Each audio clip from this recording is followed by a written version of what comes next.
दोस्तों जैसा कि आप सभी को मालूम है कि जैसा आने वाले दिनों में आईसीसी के प्रेसिडेंट बनेंगे, इसके बाद जैसा के बाद भारतीय क्रिकेट कंट्रोल बोर्ड का सचिव कौन होगा, यह सवाल फिलहाल क्रिकेट और सियासत की गलियारों में खूब सुर्खियों में बनी हुई है। लेकिन बता दें कि सचिव पद के लिए जिन दावेदारों के नाम सबसे आगे हैं, उनमें Delhi and district cricket association के अध्यक्ष रोहन जेटली का नाम प्रमुख है। दरअसल रोहन जेटली पूर्व केंद्रीय मंत्री और बीजेपी के बड़े नेता अरुण जेटली के बेटे हैं। वहीं बताते चले कि साल 2020 में डीडीसीए के जरिए उन्होंने क्रिकेट की राजनीति में अपनी पहचान बनाई थी। खैर आपको बताते चले कि बीसीसीआई में सचिव का पद सबसे अहम माना जाता है। बोर्ड के भीतर बैठक कराने से लेकर नीतिगत घोषणा तक की जिम्मेदारी सचिव के पास ही होती है। ऐसे में आज की इस वीडियो में हम बताएंगे अरुण जेटली के बारे में, उनके बारे में पूरा इतिहास, कि आखिर उनकी पढ़ाई से लेकर के क्रिकेट के प्रशासक बनने तक का सफर कैसा रहा। इसके साथ ही हम आपको बताएंगे वह 3 कारण कि आखिर क्यों वह बीसीसीआई के सचिव बन सकते हैं। खैर रोहन जेटली के अगर करियर के बारे में बात कर ली जाए तो हम आपको बता दें सबसे पहले कि रोहन जेटली का जन्म साल 1989 में हुआ था। इसके बाद उन्होंने दिल्ली के ही एक स्कूल में, जो कि दिल्ली का पब्लिक स्कूल आर.के. पुरम स्कूल था, वहां से अपनी पढ़ाई की शुरुआत की। इसके बाद उन्होंने वकालत की पढ़ाई के लिए अमेठी यूनिवर्सिटी में अपना दाखिला कराया और साल 2006 से लेकर साल 2011 तक उन्होंने बीए एलएलबी की पढ़ाई की। यही नहीं, उन्होंने मास्टर ऑफ लॉ की भी की, जिसके लिए वह साल 2013 में कॉर्नेल यूनिवर्सिटी चले गए, जहां से उन्होंने 2014 में अपनी डिग्री हासिल की। यही नहीं, रोहन इसके बाद दिल्ली में वकालत की प्रैक्टिस भी करना शुरू कर चुके थे और यही नहीं, वह दिल्ली के हाईकोर्ट और सुप्रीम कोर्ट में अभी वकालत भी करते हैं।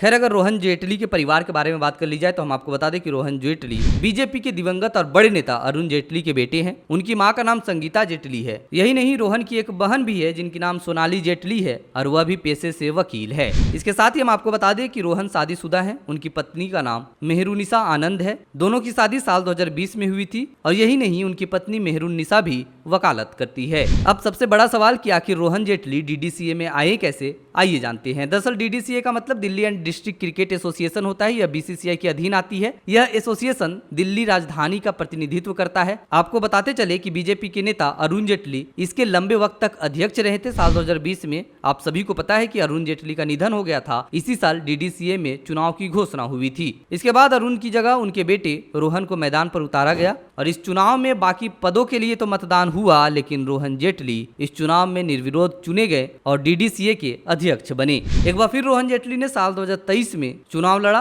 और एक बार फिर से उन्हें डीडीसीए का प्रेसिडेंट चुना गया। खैर रोहन जेटली के नाम एक बड़ा विवाद भी है, हालांकि यह तूल नहीं पकड़ा। हम आपको बता दें कि साल 2023 में 22 फरवरी को डीडीसीए में एक मॉडल ने रोहन जेटली के खिलाफ यौन शोषण की शिकायत की। इस शिकायत में महिला का आरोप था कि आईपीएल में नौकरी के नाम पर रोहन ने उनका यौन शोषण किया था। कुछ दिनों तक तो ये खबरें मीडिया पर रही, हंगामा भी हुआ, लेकिन महिला की तरफ से पुलिस में शिकायत न करने के बाद मामले ठंडे बस्ते में चले गए। हालांकि बीजेपी के नेता सुब्रमण्यम स्वामी इसने भारतीय क्रिकेट कंट्रोल बोर्ड से इस मामले में संज्ञान लेने के लिए कहा और मांग की कि स्वामी का कहना था कि रोहन की मामले में जांच हो और उन पर कार्रवाई की जाए। हालांकि कुछ नहीं हुआ और ये मामला रफा दफा हो गया। अब जानते हैं कि आखिर रोहन जेटली सचिव पद के लिए क्यों सबसे बड़े दावेदार माने जा रहे हैं और हम आपको बताएंगे वह 3 बड़े कारण। पहला कारण यह है कि दरअसल अरुण जेटली का वर्तमान में केंद्र में बैठे नेताओं से बेहतरीन संबंध रहा है और यही कारण है कि अरुण जेटली के बेटे रोहन जेटली को बीसीसीआई सचिव के लिए सबसे बड़ा और प्रबल दावेदार माना जा रहा है। एक दूसरा कारण यह भी है कि जेटली के निधन के बाद से वर्तमान में केंद्र की सरकार की तरफ से उनके परिवार को कोई भी पद नहीं मिला है, तो एक कंपनसेशन के तौर पर भी आप इसे देख सकते हैं। एक तीसरा बड़ा कारण कि बीसीसीआई में बीजेपी नेताओं का दबदबा रहा है।